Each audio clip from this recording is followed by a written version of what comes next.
Paulete, boa noite para você. Muita paz, tá? Gladys, boa noite.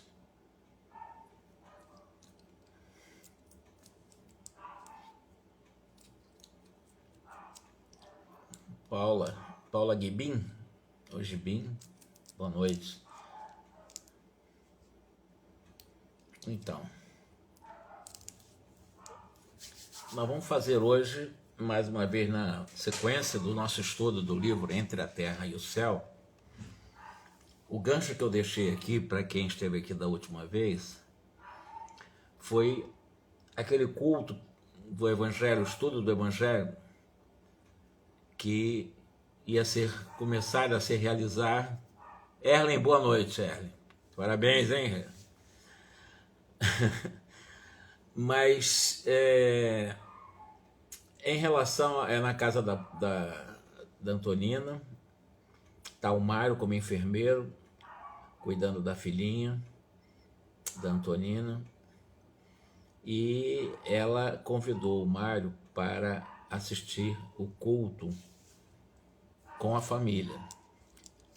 E ele aqueceu, ficou para o culto, e a partir desse momento nós vamos analisar.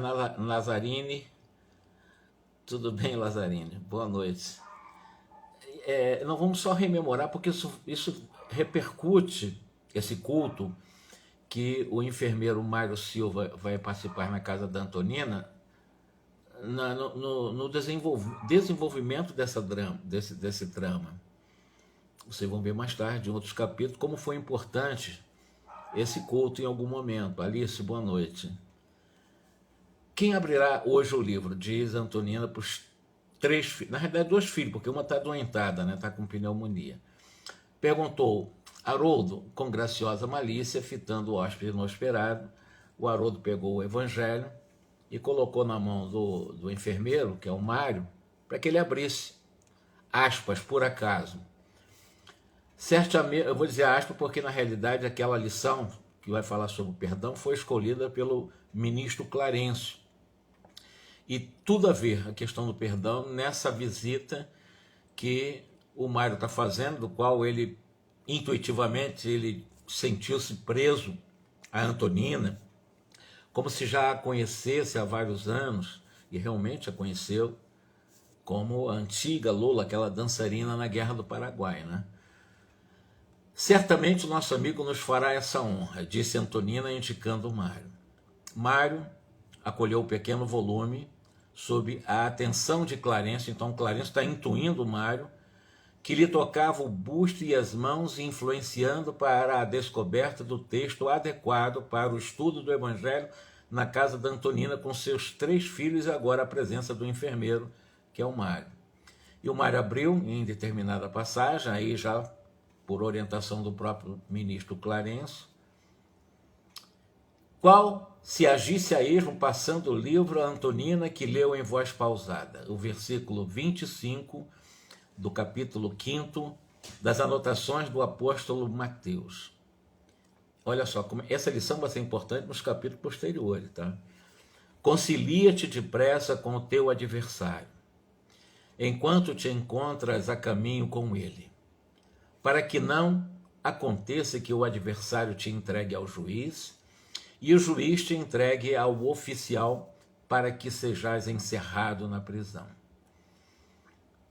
Antonina, que naquela noite se revelava mais retraída, pediu a interpretação dos 2 filhinhos, que de modo ingênuo se reportaram às experiências deles como aluno na escola, afirmando que sempre adquiriam a paz buscando desculpar as faltas dos companheirinhos. Haroldo, inclusive, o filho mais velho, asseverava que a professora sempre sorria contente quando lhe via boa vontade, e Henrique salientou haver aprendido no culto do lar que era muito mais agradável o esforço de viver em harmonia com todos. A palestra parecia ameaçada de esmorecimento, mas o Clarencio, né, aproximou-se da Antonina, impôs-lhe as mãos, as destras exatamente sobre a fronte, como que a impelia a um comentário justo. Então tu veja que o Clarencio está interferindo nesse culto o tempo todo, na lição que foi lida e agora no comentário da Antonina. Indagou a Antonina de olhos brilhantes: como devemos interpretar o inimigo em nossa vida? O menino replicou sem pestanejar: a mãezinha, na realidade ele começa a conversar com a mãezinha dele, né? A senhora nos ensinou que conservar um inimigo em nosso caminho é o mesmo que manter uma ferida perigosa em nosso corpo. Prestar atenção nessa frase, que mais tarde ela vai aparecer em algum momento. A definição, muito bem lembrada, falou a Antonina com uma espontaneidade encantadora. Sem a compreensão fraterna que nos garante o culto da gentileza, sem o perdão que esquece todo o mal, a existência na Terra seria uma aventura intolerável. São situações que eu diria que não são situações simples. A questão da nossa gentileza, a questão do perdão que ouvida o mal que nos tenham feito, isso evidentemente nos convida, pela prática, pelo exercício e também pelo esforço continuado, paciente, perseverante e disciplinado, para colocarmos em prática. Além disso, quando Jesus nos ditou a lição de que recordamos hoje indubitavelmente, considerava que a razão nunca vive inteira ao nosso lado. Em outras palavras, será que nós temos razão em tudo? Será que todos os momentos, em todas as dificuldades, diante dos outros que pensam diferente, eu sempre estou certo? Isso é para que nós possamos pensar, porque sempre nós achamos que nós estamos certos diante dos outros e que os outros têm sempre errado na maioria das vezes. Se nós fomos ofendidos, em verdade, também ofendemos por nossa vez. Precisamos desculpar os outros para que os outros também nos desculpem. Quando abraçamos o ideal do bem, compete-nos tentar, por todos os meios, ao nosso alcance, a justa conciliação com todos os que se encontram conosco em desarmonia. Esse é o grande problema, porque nós temos muitos, somente agora, em épocas de eleição, a gente percebe que muitas pessoas ficam inimigas das outras assim, depois esquece, mas no fragor, né, daqueles que, de alguma forma, abraçam de uma forma muito pessoal e afrontam outras pessoas também, acabam alcançando mais a desarmonia do que a conciliação. E a conciliação fica difícil, obviamente, nesses momentos de eleição no Brasil, né? Bom, prestando-lhe serviço para que renovem a conceituação a nosso respeito, mais vale para nós o acordo pacífico que a litígio mais precioso, porque a vida não termina neste mundo. Então, outro argumento extremamente importante: vale mais para nós um acordo pacífico do que ficarmos brigando, que é exatamente esse litígio, por mais precioso que seja esse litígio, não vale a pena. Vale a pena a tentativa, pelo menos, do nosso esforço de tentarmos um acordo pacífico, ou pela oração, pelo silêncio, pela renúncia, enfim. E é possível que, buscando a justiça em nosso favor, nós estejamos cristalizando a cegueira do egoísmo em nosso próprio coração, caminhando para a morte com aflitivos problemas. Coração que conserva rancor é coração doente. Outra frase que vocês vão ver mais tarde ela aparecer. Veja a importância desse culto em que o enfermeiro Mário Silva está participando, e essas frases, que na realidade quem está proferindo através da Antonina é o próprio ministro Clarencio. Então ele usa aqui essa outra frase: coração que conserva rancor é um coração doente. Alimentar o ódio ou alimentar despeito é estender inomináveis padecimentos morais no próprio espírito.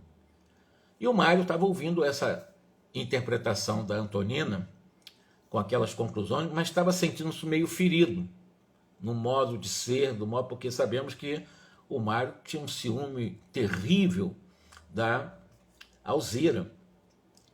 E, evidentemente, ele estava com aquele rancor dentro dele em relação ao Amaro.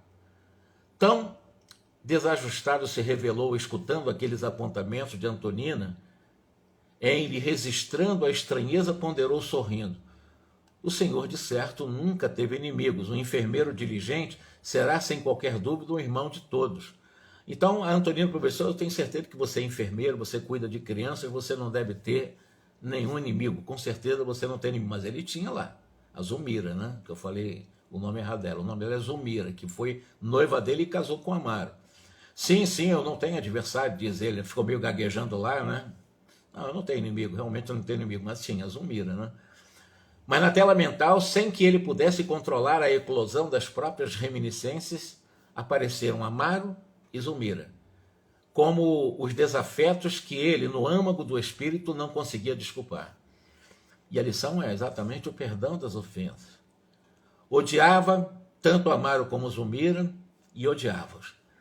Pensou de si para consigo, jamais suportaria um acordo com semelhantes adversários, porque ali foi falado, um acordo pacífico é melhor do que um litígio, por mais precioso que seja. E ele disse, não, eu não faria isso. E olha que ele está escutando um culto, recebendo uma lição do Evangelho, escrito por Mateus, e no momento ele está fazendo um balanço dentro dele mesmo, será que eu teria a capacidade de desculpar o Amaro e perdoar também a Zulmira? Odiava, sim, e odiava muito. Pensou de si para consigo, jamais suportaria esse acordo. Entretanto, a sinceridade da Antonina deixava ele encantado. Aquela viúva jovem, cercada de 3 filhinhos, superando talvez obstáculos dos mais inquietantes para viver, constituía um exemplo de quanto podia edificar um espírito de sacrifício. Em nenhum ambiente encontrara antes aquele calor de fé pura necessário às grandes construções de ordem moral. Então ele estava fazendo as suas reflexões, mas vendo o valor moral, o tamanho, a grandeza da Antonina com seus filhinhos, e ela fazendo esses comentários do Evangelho para ele. E ele com a guerra de consciência, porque na cabeça dele vinha Amaro Zulmira, que ele não perdoaria dentro da visão dele. E além de tudo, laços de vigorosa afinidade impeliam-no para aquela mulher com quem se simpatizara à primeira vista. Então ele estava gostando dela. Na primeira vista ele já começou a sentir uma atração diferente no seu sentimento por ela. Por mais vasculhasse as próprias lembranças, não conseguia recordar onde, como e quando a conhecer, em algum momento, Antonina. Porque o primeiro contato que eles tiveram foi exatamente naquele hospital, quando foi apresentado a filha com a pneumonia. Sentia-se, porém, que a palavra dela lhe impunha indefinível bem-estar. Ele sentia bem com ela. Fitando com enternecimento, perguntou: a senhora julga que devemos procurar a conciliação com qualquer espécie de inimigos? Porque ele estava com a cabeça lá do Amaro e Zulmira. E ela respondeu que sim. E quando os adversários são de tal modo inconvenientes que a simples aproximação deles nos causa angústia.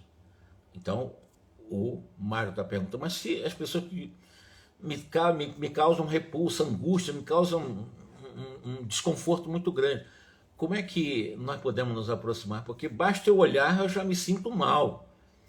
É mais ou menos o que ele está dizendo para ela. Antonina compreendeu que alguma coisa estava realmente vindo à tona daquela consciência, que lhe ouvira a dissertação, ocultando-se e obtemperou. Entendo que há sofrimentos morais quase intoleráveis. Entretanto, a oração é o remédio eficaz de nossas moléstias íntimas. Então ela dá uma chave para ele. E para nós, espíritas, nós sabemos que a oração, sem dúvida nenhuma, é a mais importante ferramenta que nós temos para estarmos permanentemente compatibilizando-nos em nosso esforço com as leis de Deus. Porque cada vez que eu oro, não é a oração egóica, é a oração consciencial. É a oração para que nós possamos nos fortalecer diante do desafio, até mesmo diante do desafeto daquele que nós não gostamos.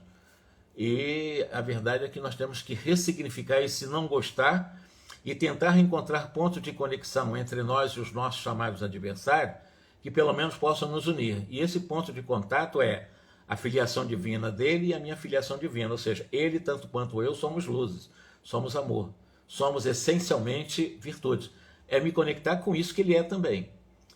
Entendo que há sofrimentos morais, e aí, se nós temos a infelicidade de possuir inimigos cuja presença nos perturba, é muito importante recorrer à prece, rogando a Deus nos conceda forças para que o desequilíbrio desapareça. E isso é verdade, porque na realidade, quando nós tentamos fazer com que possamos vencer esse movimento egóico de raiva dos outros, de aversão dos outros, de ver nos outros inimigos o tempo todo, a oração, pelo menos, aplaca em cada um de nós esse sentimento, essa reação que nos leva, muitas vezes, a nos afastar das pessoas e até desejar mal dos outros.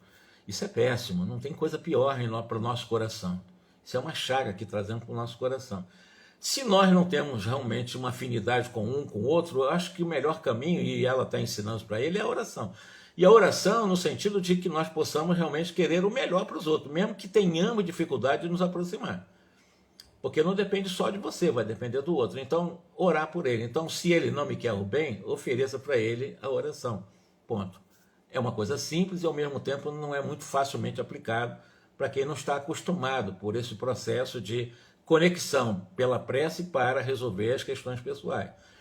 Todos nós necessitamos da alheia tolerância em determinados aspectos da nossa vida. E é verdade. Nós ferimos muitas vezes. Quantas pessoas nós ferimos? Às vezes até sob o ponto de vista subconsciente, a gente fere sem perceber.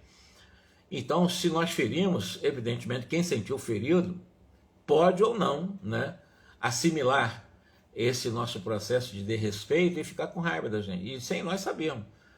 O ideal é ficarmos em estado de oração, não é orar beatífica e como um comportamento de fanatismo. Mas nós ficarmos conectados com Deus, mesmo reconhecendo as nossas deficiências, mas nunca perder essa conexão com as coisas boas de Deus. Aí fica um pouco mais, digamos assim, menos dificultoso, menos trabalhoso estar com os outros. Porque continua sendo difícil, claro que não é fácil, mas é menos trabalhoso. Com a oração nós vamos ficar um pouquinho acima dessas condições de inimizade com os outros e alimentar inimizade para os outros. Se os outros não gostam de mim, eu não tenho poder de fazer com que ele goste. O importante é eu não entrar nessa faixa de não gostar dele. Eu, pelo menos, não entrar nesse processo de aversão. Não é legal. Eu acho que não é bom para nós, não é bom para a nossa saúde espiritual. Os olhos de Mário cintilaram. E quando o ódio nos avassala, ainda mesmo quando não o desejamos, perguntou o Mário para ela. E quando nós somos possuídos de ódio, ainda que eu não queira ter o ódio, eu não desejo ter o ódio, mas ele nos avassala, ele acaba realmente tomando conta do nosso sentimento e ficamos com raiva, ficamos com ódio, ficamos com ira. Aí ela diz para ele o seguinte: não há ódio que resista aos dissolventes da compreensão e da boa vontade. Compreender e boa vontade. A boa vontade está muito fincada ao poder que nós temos dentro de nós de gradualmente ir nos transformando sem exigência, nem negligência, com responsabilidade.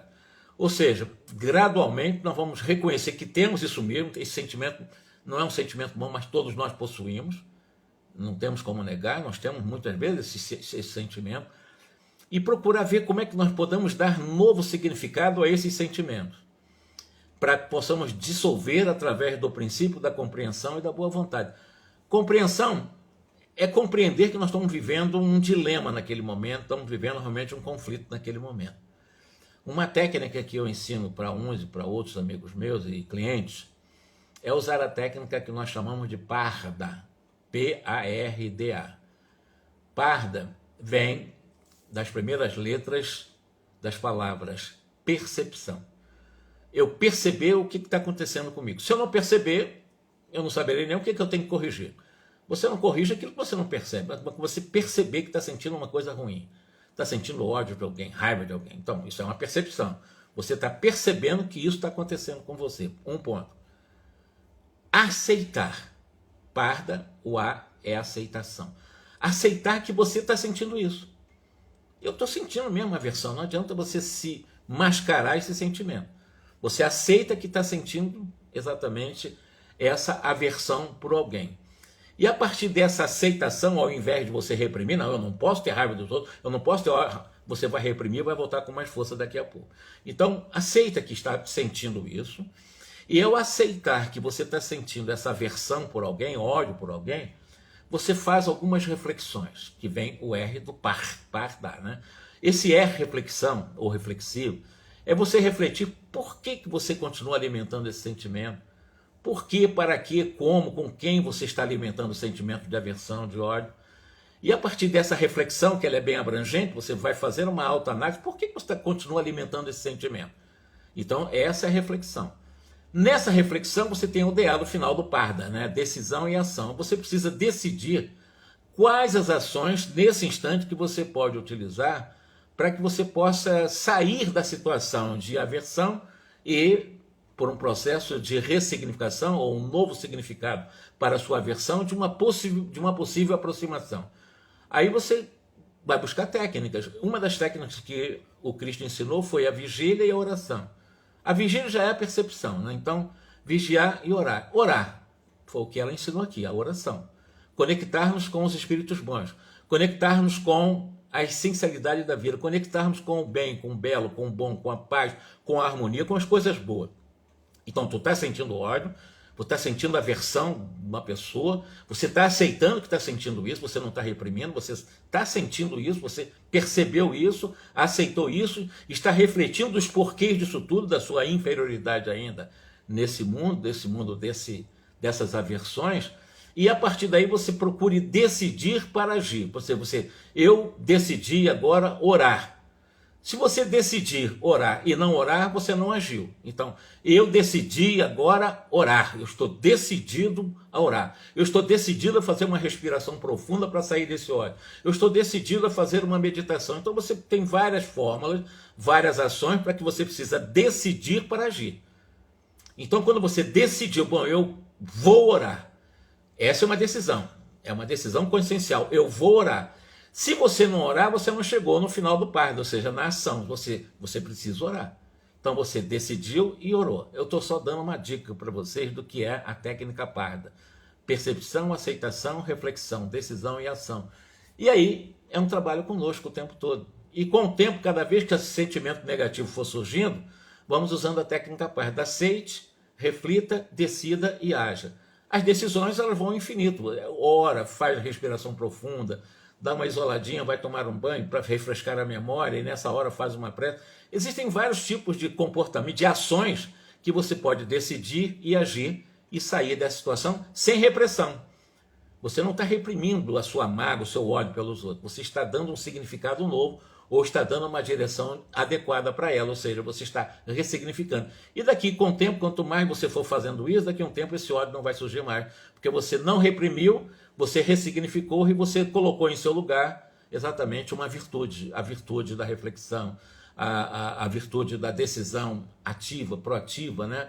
Exatamente de você poder trabalhar um processo de realmente resolver uma questão muito desafiadora, que é você ter aversão pelas pessoas.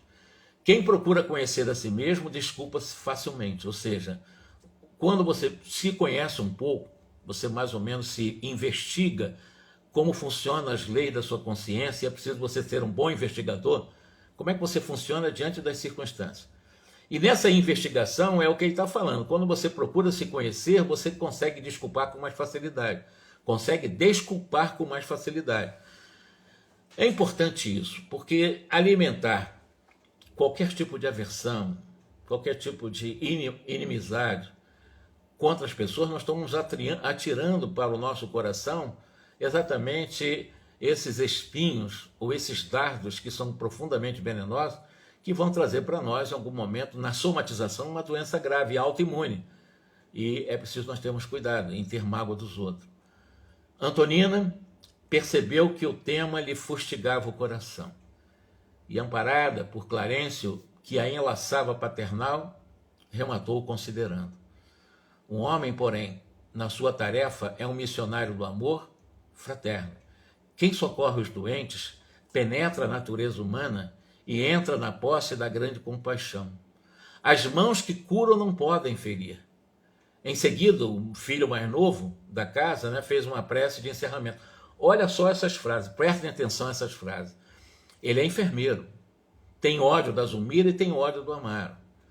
E, na condição de enfermeiro, no final do culto, a Antonina diz para ele que um homem, na sua tarefa de missionário da saúde, do amor fraterno, Quem socorre os doentes penetra a natureza humana e entra na posse da grande compaixão, ou seja, desenvolva a compaixão. E a compaixão é o convite na hora que nós estarmos a par da percepção, aceitação, reflexão, decisão e ação. Compaixão. A compaixão está imediatamente abaixo do amor.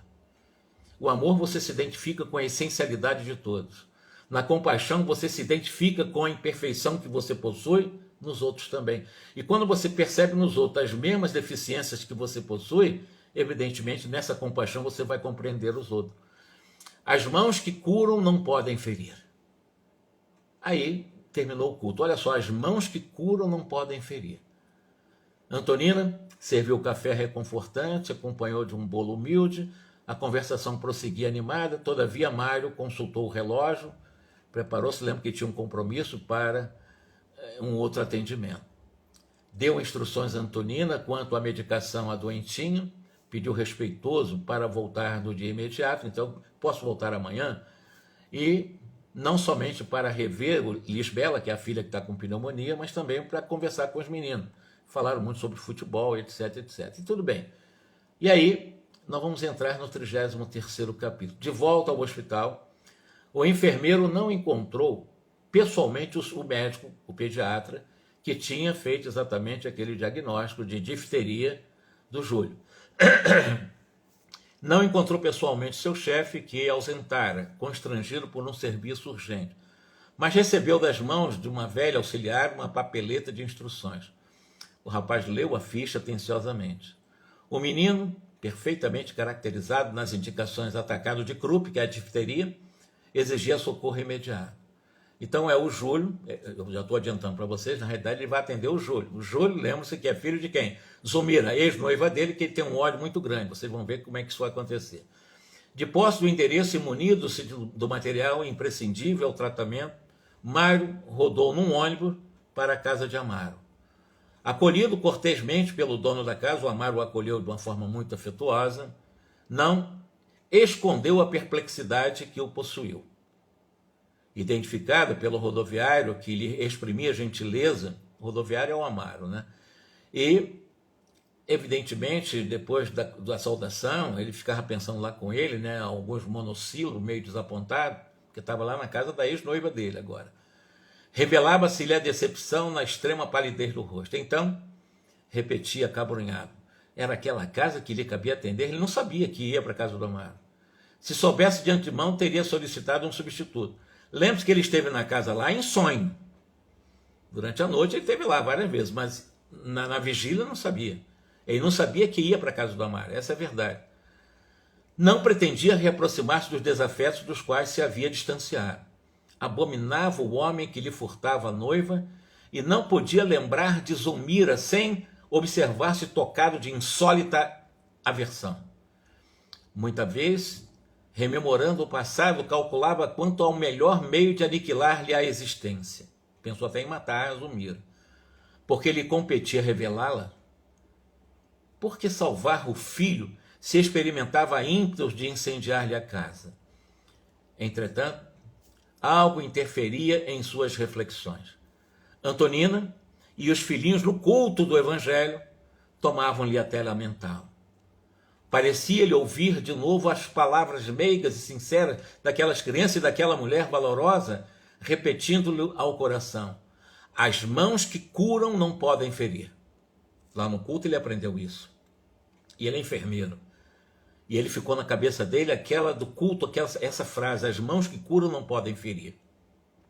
O enfermeiro diligente será sem dúvida o irmão de todos. A vida não termina neste mundo.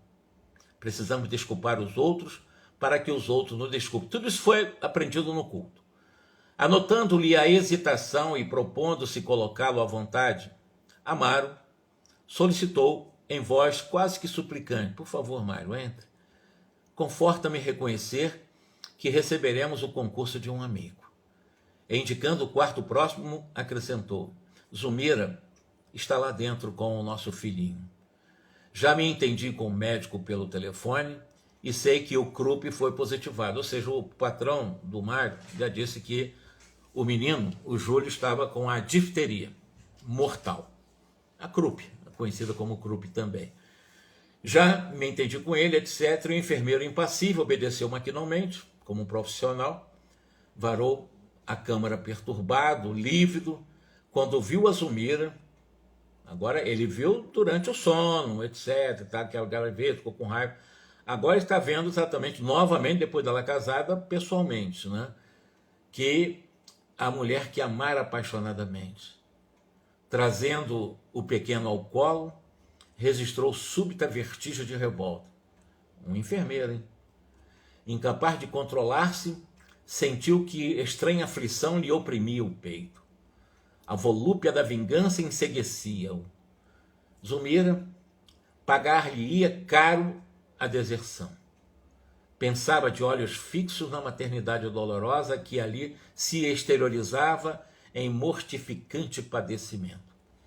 Contemplou a criancinha que a dispneia agitava e deu curso à incontida animosidade. Tinha a impressão de odiá-la de longa data.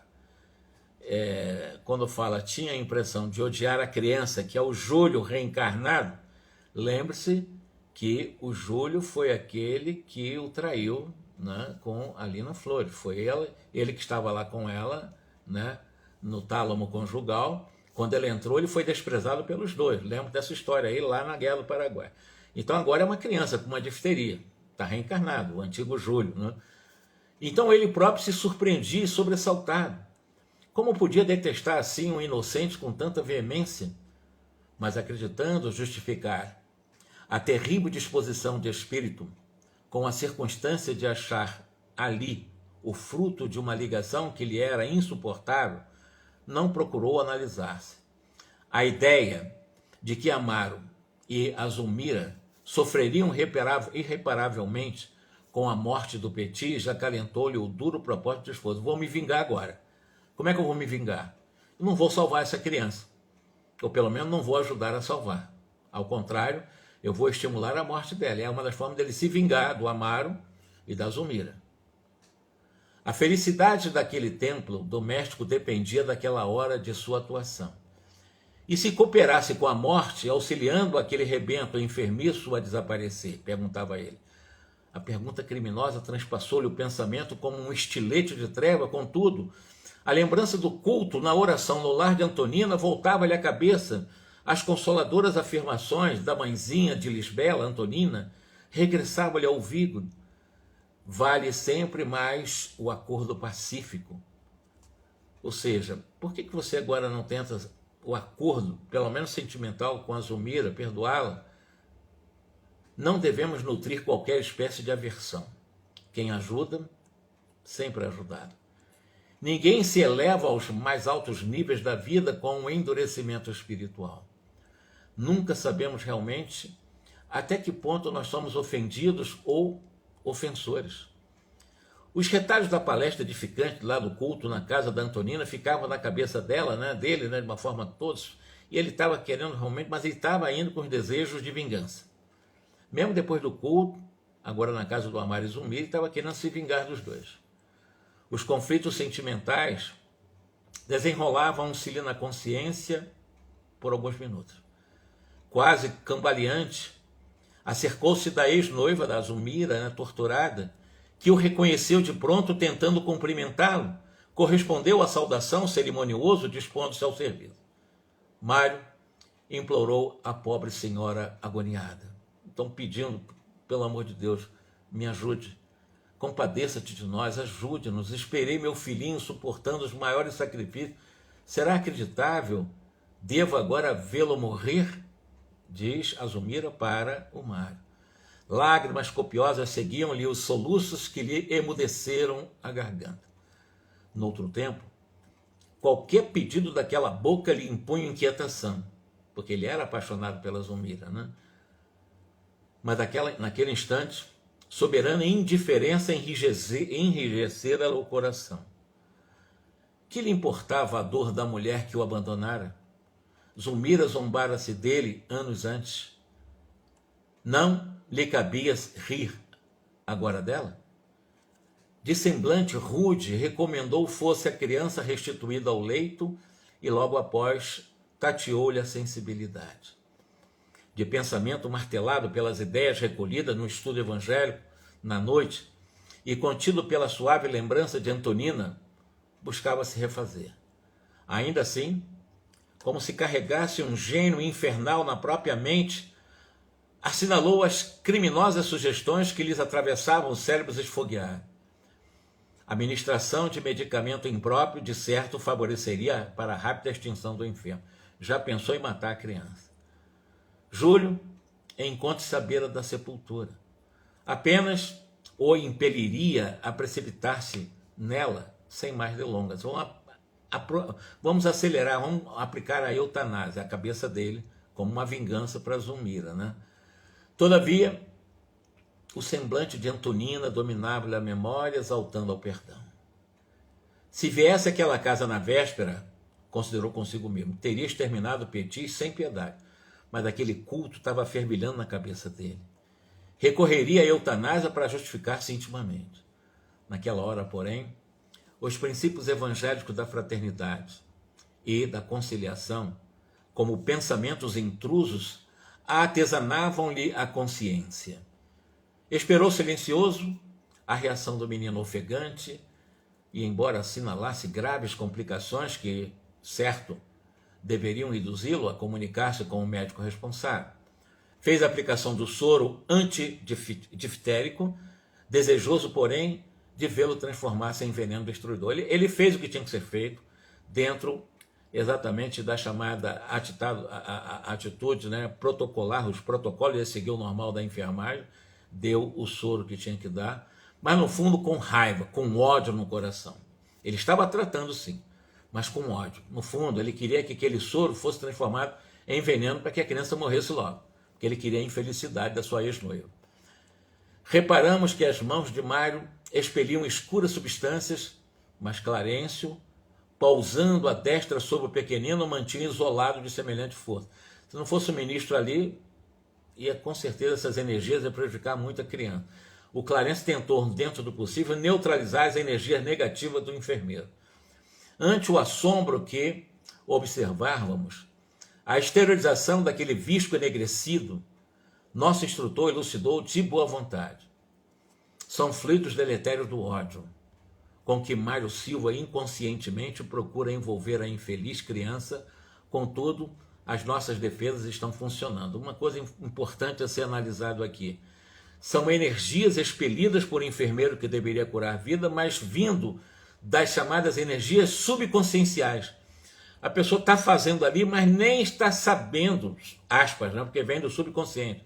E ele está falando aqui, são fluidos deletérios do ódio com que Silva inconscientemente procura envolver a infeliz. Então ele não está fazendo aquilo de caso pensado, assim, racionalmente. Mas o desejo profundo dele é que aquele remédio realmente possa prejudicar aquela criança. Isso está no subconsciente dele. Racionalmente ele está usando a prática normal, a técnica normal, está fazendo o que tem que ser feito. Mas dentro dele, no íntimo mais profundo,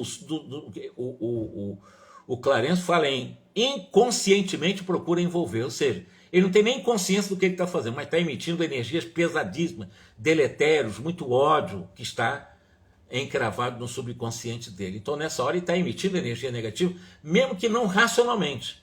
Ele nem está raciocinando nisso, mas ele está emitindo. Isso acontece conosco também. Nós emitimos contra os outros energias, às vezes deletérias, subconscientemente, porque nós desejamos o mal de alguém. Às vezes não é uma coisa tão racional assim, mas as energias estão indo de forma negativa, como também de forma positiva, se quisermos o bem. Odila, que chamara Blandina e Mariana até nós, acompanhava a medicação atenciosamente. Abnegado amigo dirigiu-se inquieto ao nosso orientador. Você acredita que o Júlio possa recuperar-se? Perguntou Odila para o Clarencio. O Clarencio disse o seguinte, ele estabeleceu uma faixa, uma extensa faixa magnética em torno do Júlio, preservando contra a influência do Mário, né? Mas meneou a cabeça fraternal e disse assim, Odila, é tempo de penetrares a verdade.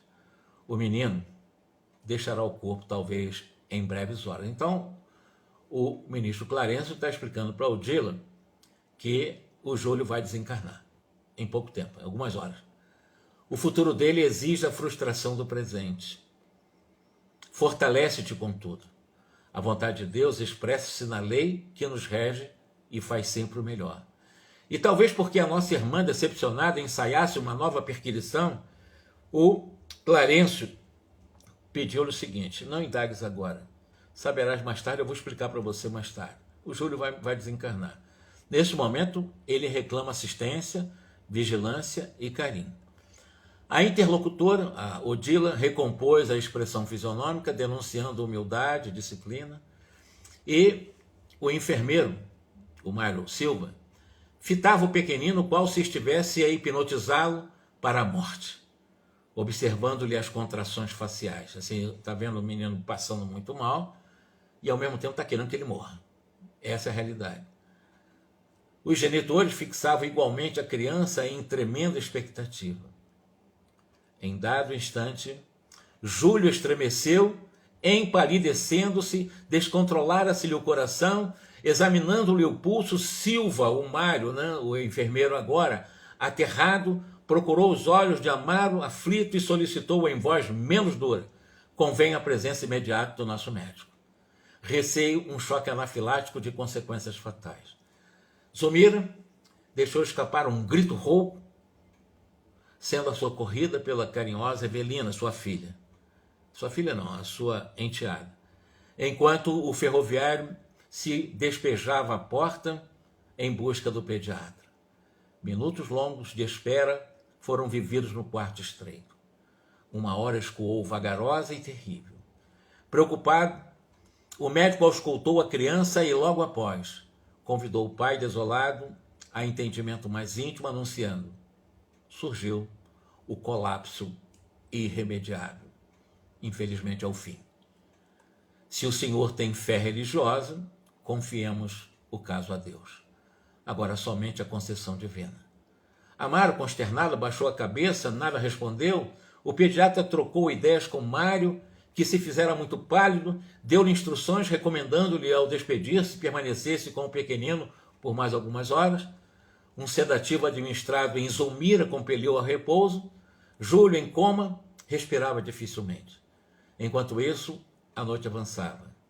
A madrugada agora lavava pelo vento leve, permitia ver o céu povoado de cintilantes constelações.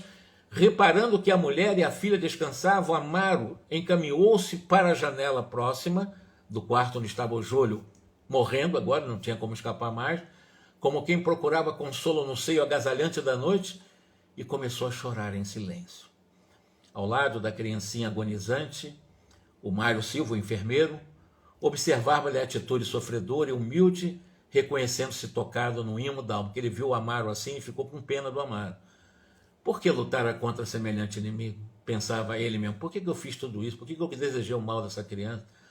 Amaro assemelhava-se a uma estátua de martírio silencioso. Estava ali, cabisbaixo, vencido no lar modesto, em que era um homem de bem, devotado à retidão. De certo, já havia amargado muito.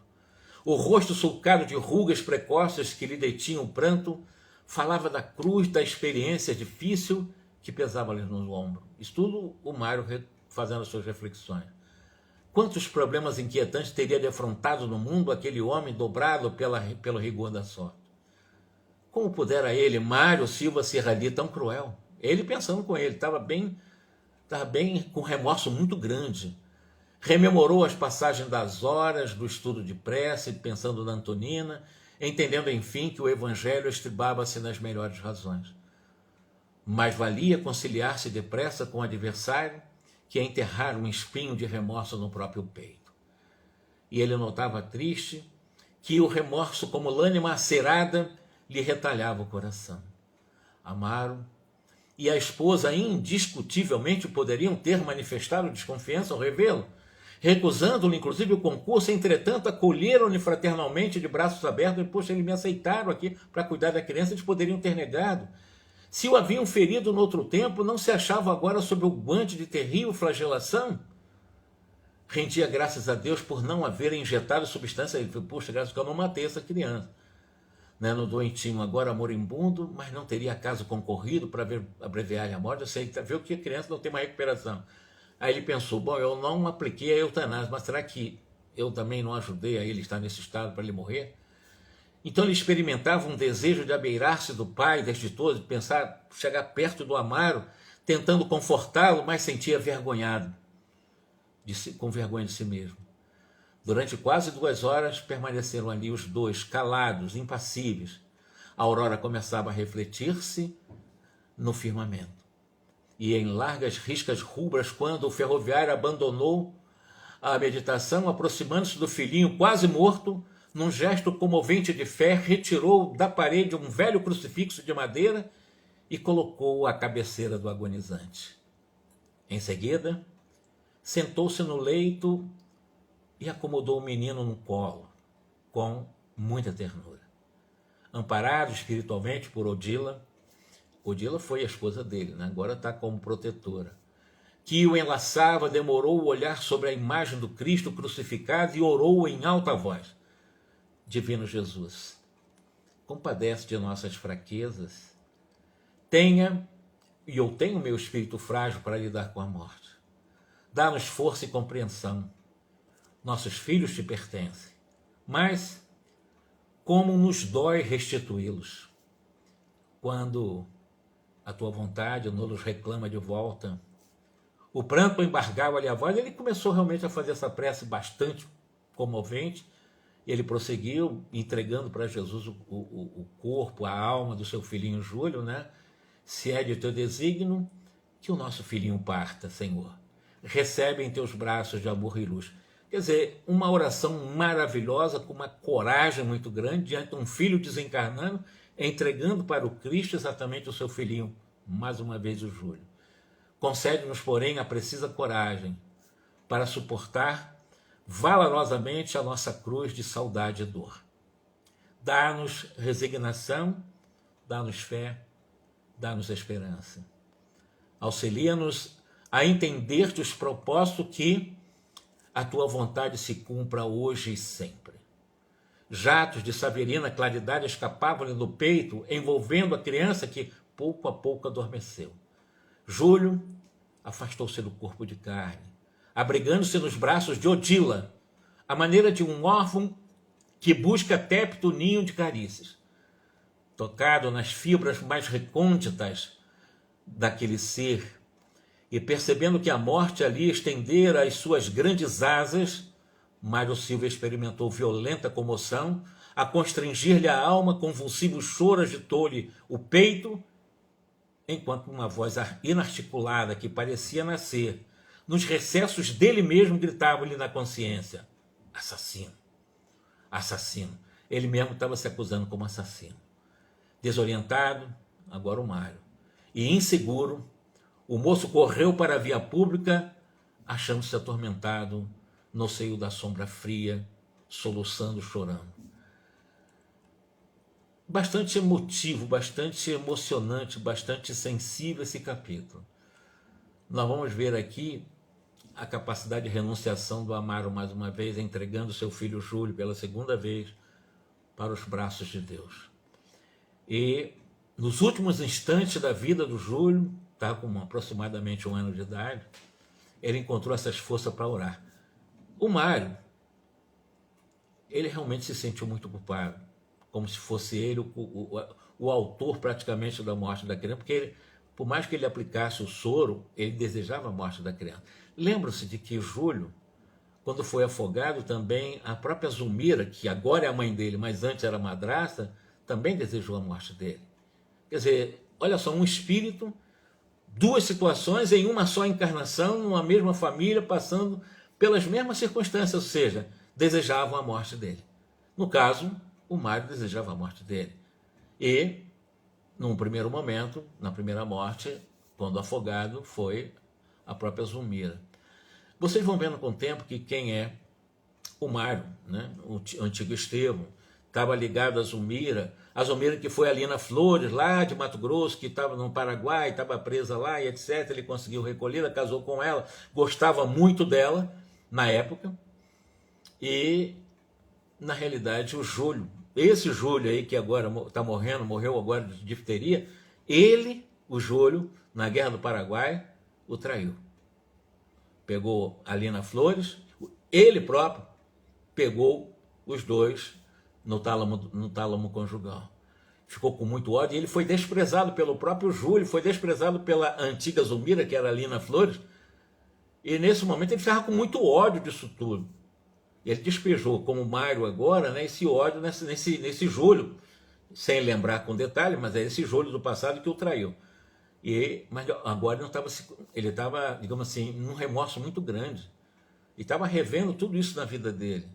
E o Amaro foi exatamente o Armando que, em algum momento, acabou também, e vocês vão ver a história, que é muito interessante, porque o Amaro, o atual pai do Júlio, foi exatamente ele que acabou traindo o Júlio com a mesma Lina Flores. E vocês vão ver, nós já falamos isso lá anteriormente, tu vê que são personagens ligados e retomam, voltam para a reparação dos erros praticados no passado. E hoje, exatamente, o Armando antigo que traiu o Júlio recebe o Júlio por 2 vezes como filho. Olha que coisa maravilhosa são os mecanismos da reencarnação para que nós possamos reparar os nossos erros do passado sem conotação de punição, mas com aqueles mecanismos lógicos, justos, né, de reparação dos erros que nós cometemos no passado. Não tem como nós não reparar. Nós podemos reparar por amor e pela dor. E a dor como um convite para o próprio amor. Alice, um grande abraço para você. Nós vamos ficar, então, no 34º capítulo, nós vamos fazer para quem quiser adiantar, para ver o que vai acontecer. Realmente, a continuação, agora o Júlio desencarnou pela 2ª vez, e agora como é que nós vamos ver? Como é que está a situação do Júlio agora? O Júlio tinha um problema na glote, e essa glote o destruiu na difteria, ele morreu no corpo físico. E aí a glote, essa lesão daquele suicídio na Guerra do Paraguai desapareceu? Vamos ver nos próximos capítulos como é que a lei funciona em relação. E digo para vocês, a reencarnação não tem funções punitivas, nenhuma função punitiva. Não existe punições nesses processos. Existe um processo de reparação, de reaprendizado, oportunidade, mas nunca de castigo. Não existe castigo. Nas leis divinas não há espaço para castigos. Existem espaço, sim, para reaprendizado. Aprender as lições que nós já erramos no passado, vamos reaprender de novo. Quantas vezes for necessário, se for infinitas vezes, até nós aprendemos, sem conotação de punição. Porque a conotação de punição traz culpa, e culpa é o mais nefasto dos sentimentos. Nós, seres humanos, não precisamos ter culpas. Nós precisamos aprender com os nossos erros, e cada vez que nós aprendemos, nos preparar para a reparação. No caso aqui, estão reparando. E eles podem reparar com ódio ou reparar com amor. Se reparar com ódio, volta quantas vezes for necessário, nas mesmas condições, até reparar com amor. E o convite é esse: arrepender-se, expiar e reparar. Não tem como fugir disso. Arrepender-se, expiar, reparar. Arrepender, expiar, reparar. Isso para qualquer tipo de erro. Erros desse tamanho, erros menores, sempre será assim. Movimento para sair da culpa. Arrependimento, expiação e reparação. Vamos ficar por aqui, 34º capítulo, então na próxima quarta-feira, um ótimo final de semana, uma ótima votação para todos nós, voltarmos conscientes, sabendo que o Brasil, como pátria do Evangelho, coração do mundo, realmente deve preservar muito esses valores, os valores do Cristo aqui em nossos corações. Muita paz para vocês e que tenhamos realmente muita consciência, sensatez na hora de nós escolhermos amanhã também o futuro governante do nosso país. Muita paz.